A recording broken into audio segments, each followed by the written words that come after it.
Hey everyone, welcome to the Option Series live stream here on the ESS YouTube channel. My name's Andrew Klinkman. I'm a curator on the Option Series, and we've got a really wonderful performance for you tonight. We've got Kate Mohanty streaming in live from Brooklyn. Are you in Brooklyn right now?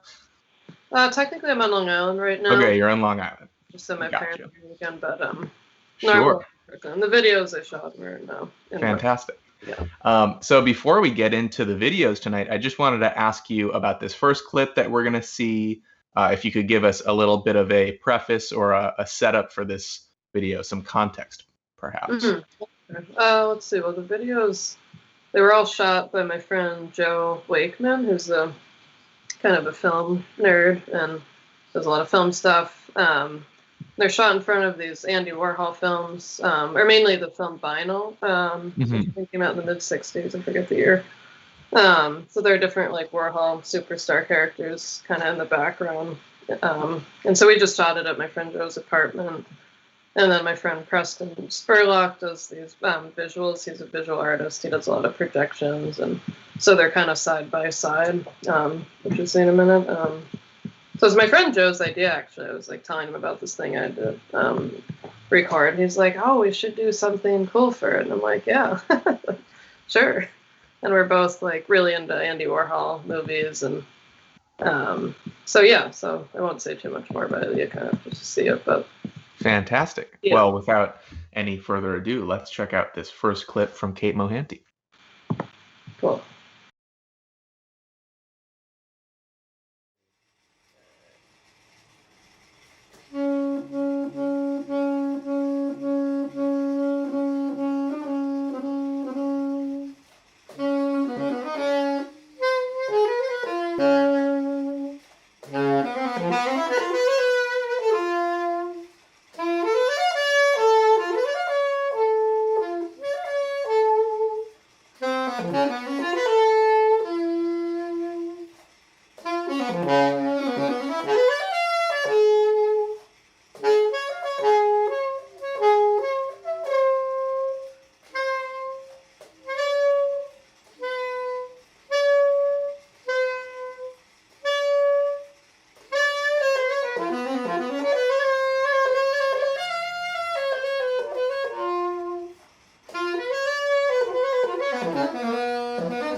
All right, thanks, Kate, for sharing these wonderful clips today. Really enjoyed that first piece.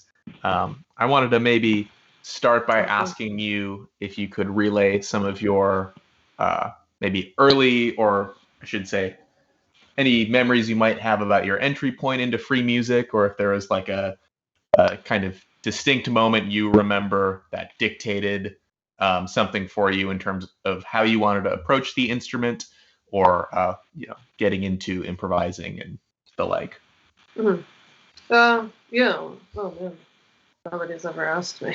But, well, I was in music school. I went to the University of Vermont and studying jazz. It was a long time ago. It was like 20 or 1920. But then wasn't like super happy just studying jazz. Just feeling a little constricted in the traditional jazz studies program, and I had been like already studying jazz for a long time. And I think by the time I got to college, I was like, oh, I want to be doing something else, not just studying jazz. But I was entrenched in a pretty straight ahead jazz program, and then I had been there for a couple of years, and then a friend of mine that was in the program as well, and we were in big band together. And my friend Andy Mallon, who plays in, he's known as Andre Welks now, you might know of him. Mm-hmm. Mm-hmm. So we were both in big band together. And I think I don't even know, I think we just were like, oh, we should play sometime. He was playing vibraphone. He's a really, really excellent vibraphone player. And we just decided to like meet up and play one day. And I just remember we like met up, and this is in Burlington, Vermont. And we just hung out at his apartment, and then I think we just decided, like with like zero parameters, to just play.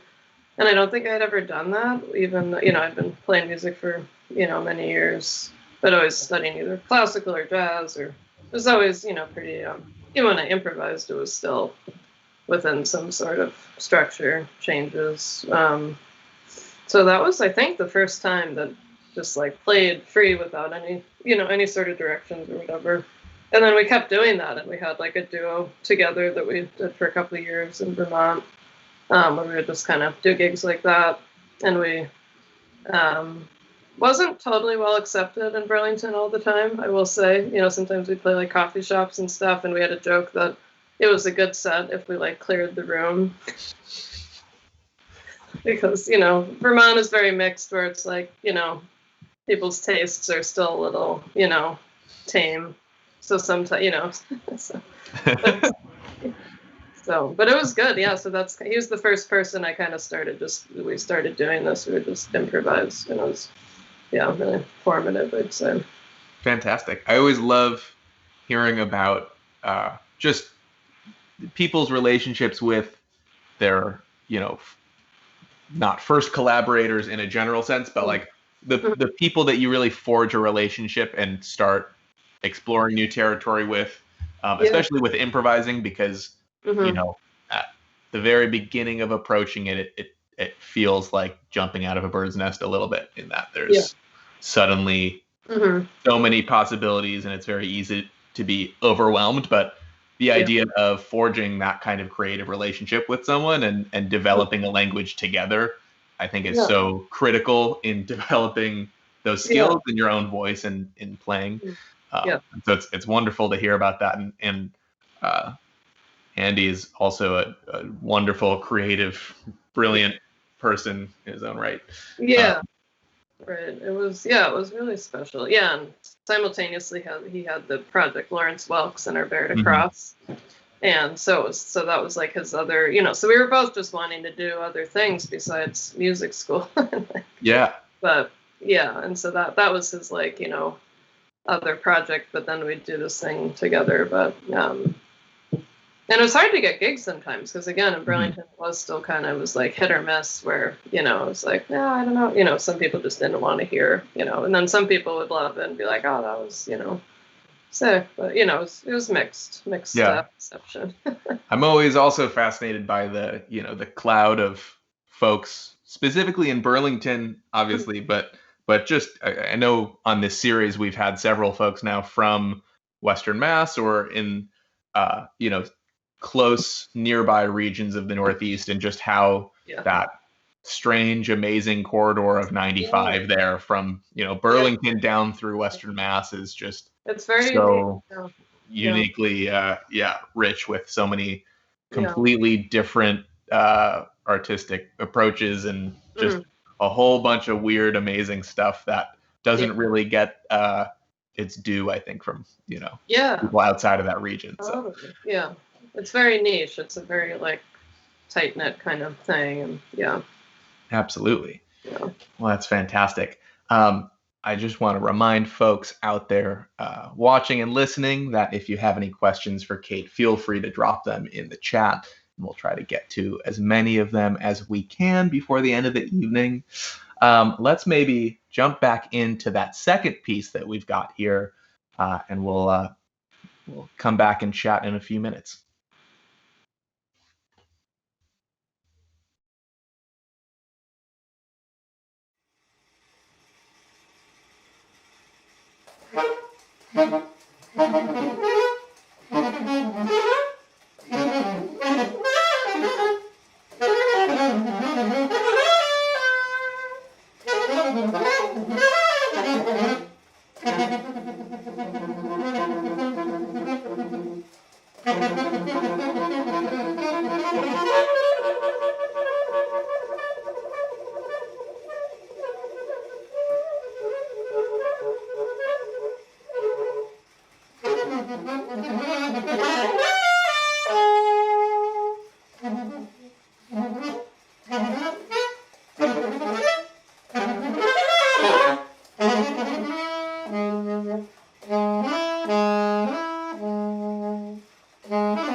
All right, welcome back, everyone. We are here speaking with Kate Mohanty tonight.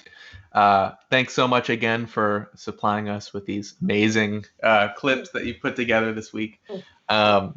I wanted to really quickly grab a question from the chat from Ken Vandermark, who always seems to anticipate all my questions before I get a chance to ask them. Ken asks, is there a direct connection between the interest in Warhol's film work and the music being presented tonight? I mean, I wouldn't. There's not like a direct connection, but I'm definitely influenced by what I was like watching, and and I've been influenced by Andy Warhol's art and his films, especially for many years now, and just it's definitely I don't know, yeah, just kind of influenced probably lots of things, but not directly for this specifically, but I see. It all ties in. For sure. More broadly, is film like a really large component of your creative intake? Is it something that is like a big thing for you? Yeah, I do watch a lot of films, and yeah, I've gotten into Warhol and the Velvet Underground. Also, when I was living in Vermont, so a long time ago, that's been a big influence for me for a long time. And yeah, I'd say books and film are the two other like main artistic things I absorb a lot of. Mm-hmm. I always love to ask about specifically film as like another parallel artistic form, obviously, and one that deals so directly with time and the way that time passes and your perception of how time passes. And I always love to ask solo players how that conception fits in with how they play. Because to me, I think the dominant force when I'm playing solo that is something to be reckoned with is just that that time and space factor of being able to have a comfort level of kind of being able to settle into that silence and the pacing and just let it kind of go forward and being in control of that instead of letting it, control you, I suppose. But I just wanted to ask if that's like a very specific thing that you keep in mind when you set out on a solo set, or maybe how that relates to your practice. Yeah, I mean, time is.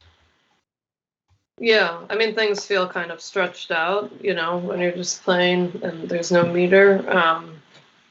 And pauses feel longer than they are. And I think sometimes I forget to like pause enough. Sometimes I'll forget to just, pause. And sometimes I have to remember that kind of space is, really important. But it's easy to get, just caught up and just keep going and going and going. And then you're like, oh, wait, I've just been, like, I hear you. In a pause for, yeah. Yeah, I know. I love in particular the way that you use density in your playing, and that there's like these very dense streams of a lot of pitch material that is like super interesting to me, and that the way that you kind of use that density with those phrases to almost form, textures unto themselves, even though it could be like a phrase of purely pitch material that you're just kind of cramming together so that it kind of does have this extra timbral element. I just wanted to know how you work through using pitch material versus more just like explicitly sonic extended techniques, and if there's like a methodology there for you that you can describe for us. Oh, that's also a good question that I haven't been asked or thought about that specifically. Well, I guess they all kind of tie in together a lot of the time, and I'll kind of go from one to the other. But a lot of times it does feel kind of haphazard and random, depending on like what I'm doing at the moment. And a lot of times when I'm playing live, I'll play stuff that I haven't really played like on my own at home or whatever, which is always kind of a nice surprise. And then sometimes I'm like, oh, how did I do that? Or, I've never done that. And then it'll like randomly happen. And then sometimes I can't remember how to do it again. But it usually will, happen again at some point. But Yeah, I don't know. I guess it is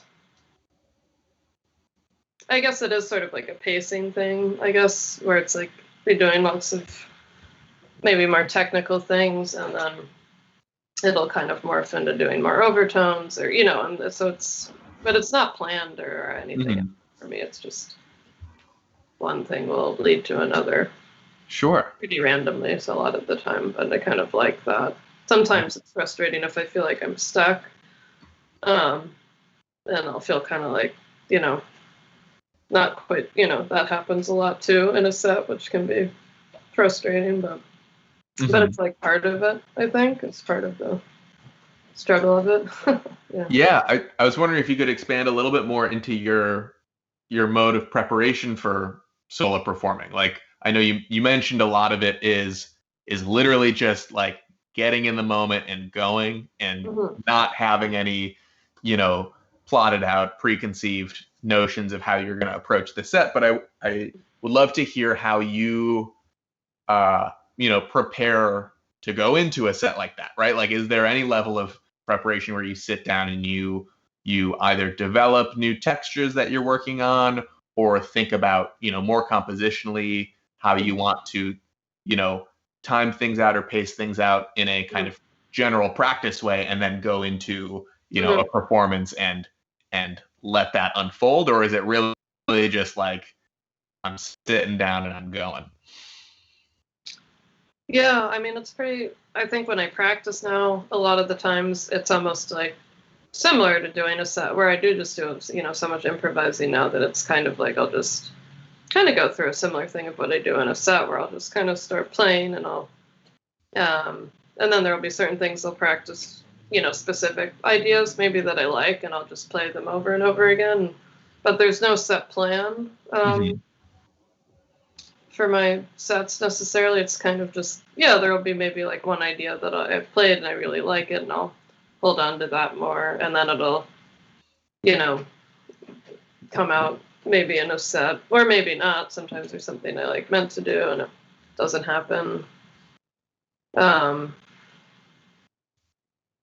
yeah, I think that's kind of usually how it goes. It's just been a lot of that, just like, yeah. Sure. Well, let's jump back into one of our clips here. We're here with Kate Mohanty on the Option Series. We're going to hear this third piece, and then we'll return to discuss their work a little bit more in a few minutes. If you have any questions, feel free to drop them in the chat, and we'll try to get to them as we can. Once again, Kate Mohanty, let's check out this third piece.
Hey, welcome back to the Option Series live stream. We're here tonight with Kate Mohanty. I wanted to ask you before we're done tonight about your writing. Is that something that's still an active practice for you, or is that something you continue to work on in parallel to your improvising, or is that like a completely siloed activity? Like, does it interact with your playing, I guess, or is it totally just a different side of your brain? It's pretty separate. Yeah. Yeah, it's a separate thing. Sometimes I've thought about like, oh, maybe I should try integrating them, but no, they feel quite separate. Mm-hmm. I did a little more writing, or I started doing more writing again during this time because I didn't have as many gigs. But it was hard still because that part of music is my main thing. So then the depression from lack of music made it hard to write. I hear you. But it's a thing that my writing comes and goes a little more. Like there are periods where I write more, and then I'll have some periods where I'm not doing it as much. And but yeah, they do feel really separate in my head. And like what motivates each thing, and they don't. Sometimes people have asked me about like combining them, or do I want to think of doing that? And not really. I think it would just be kind of cheesy if I tried. Like, but yeah. That's fascinating. Oh, it looks like we've got one question from the chat from Mike Weber. If you have any thoughts on Jimmy Lyons' playing, perhaps picking up on some influence there. Is Jimmy someone who you've listened to a lot, or is there anyone else that is like hugely formative for you? I guess. Yeah, there definitely are. I mean, Jimmy Lyons I haven't heard probably in a little while. Actually, I'm going to go back. That's interesting because I don't know that anyone's ever made that comparison. So it's probably been a little while because I want to try. I have to listen to Cecil Taylor again too. It's been a little while since I've done that. But that's a good thought. But he's not someone I listen to extensively, but I will listen to him now because it'll be interesting to hear if I hear any similarities. For me, I mean, I was a huge Coltrane junkie, for just really obsessed, lifelong obsession. And Dolphy. I'd say those are my two main, and then Arnett as well. But Coltrane and Dolphy were really I got heavily into them, and Coltrane when I was younger. And then, in the same sequence of like when I was younger, I listened to early Coltrane more, and then I kind of progressed to the later Coltrane years. And then I started, really getting into Dolphy, probably around the same time that I started to play more out. And I'd listen to like Live at the 5 Spot obsessively, and just I think there's like one solo on B Vamp where I was like, man, I should just learn how to play this whole thing. And then, which I didn't ever do, but I should still try to do it. I was like, I should try to transcribe this or just at least play it because I don't know how you'd write it. But it's still just like, so, I was just so like amazed when I first heard that. I just I listened to it obsessively for just, it just blew my mind that he just. Absolutely. I can hear so much too in the way that you use gesture and like, and kind of these meandering like melodic formings in a way that starts to evoke this like thing that's more textural than it is actually obviously tonal or melodic, but it's about that kind of that the shape and the density, which is just that's something that's always something that fascinates me, and it's really interesting that I can hear that absolutely coming through in your playing, and it's really beautiful to hear. We've got a question from Tom Cleary in the chat. He's a former professor of mine. Fantastic. Amazing. Love this. Okay. I find the titles of your pieces are in the jazz tradition of being both evocative and mysterious in a way that draws the listener in. Do your titles tend to come before or after the pieces? After. A lot of them are actually literary references. Like Disappear Here is actually, if you read any Bret Easton Ellis, Less Than Zero, it's like a theme. He keeps mentioning I think in a couple of his books, he's one of my favorite writers.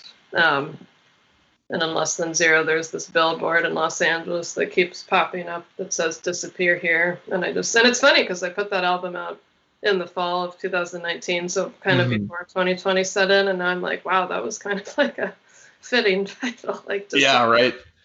And then life kind of disappeared for a while. And my other solo album is called The Double Image. That's a reference to my favorite Anne Sexton poem. And then some of the titles, just for the song titles, they're all, I think of them after.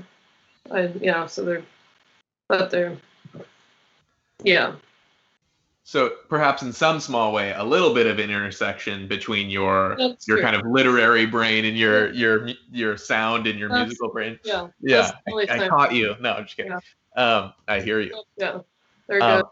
Another question from the chat. It's actually going to be one of my questions before we close out tonight.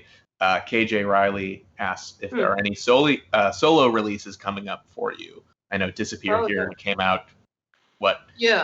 Simultaneously feels relatively recently and also a million years ago. I put it out and Andy Allen put it out on Friendship Tapes. That's right. And I did a release friend show. of the program. Yeah, and then I did a release show at 10 Forward, and Greenfield as well. Hoping that venue gets to survive because that's a great one. I think they're going. Absolutely. And I've known Andy for like so long, so that was just really special to do because we were roommates for a long time and we were both in the same jazz program together, and we've been friends since we were like 18, 19. He's one of the first people I met. So we go way back. You know, he was in, you know, and then, yeah, I'm going to actually be recording for Relative Pitch Records. Yeah, we're going to do a session in late July. And then I was going to do the recording in like November, and it just was such a bad time. I was like, I can't do this right now. It was like after the election, and maybe we didn't even know the results yet. And I was like, I can't, like, not in the place. I wasn't feeling that well. And anyway, but so point is, we're going to do the session in late July, and then I'll be putting out a solo album for that label. That's fantastic. I'm really excited about. Yeah, it's a very good label. Also, always love to give Andy a shout out as a friend of the program of Holodeck, and also Friendship Tapes if people are not familiar with Andy's tape label. It's a great label. Highly recommended. Yeah. Really amazing, deep, broad collection. And feeling. What's, you know. Absolutely. Absolutely. Great group. Yeah. All great musicians, good friends, yeah. Absolutely. Well, we're coming up towards 20 minutes till the hour. Longer than any of these people, I will say that. Andy that's true, and also than most people. I don't think, you know, that's Andy is our degree of separation. So that's how we encountered each other in the first place. So we must thank Andy Allen for many things. Yeah. That's true. So he watches later. Yeah, that's right. He'll get a kick out of this. Let's maybe move towards the final piece of the evening. Sure. Just before we get into it, I wanted to thank you one more time for presenting these pieces tonight and answering all my questions and all the audience's questions, and just, you know, always being a joy to chat with. And if anyone is looking for more of Kate's work, where can they find you? If you want to give a quick plug. I have a website, which is just katemohanty.com, and then I have Bandcamp. Also, everything's just under my name. Kate Mohanty. I have Spotify. It's on all the different platforms. Sure.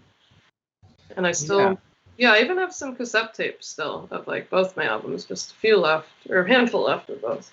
Fantastic. And then, so it's available. Fantastic. Well, hopefully, as you know, things continue to progress towards safely opening up our lives again, you know, you can come and tour through Chicago, or I'll see you on the East Coast. But I've never played in Chicago. I'd like to. Fantastic. We'll have to make it happen. We'll do it in person. Absolutely. We'll hang out in person. We'll play a show in person. Love it. Yeah. Can't wait. Yeah. One more time, a virtual round of applause for Kate Mohanty. Thanks so much for joining us tonight. And let's see this final piece.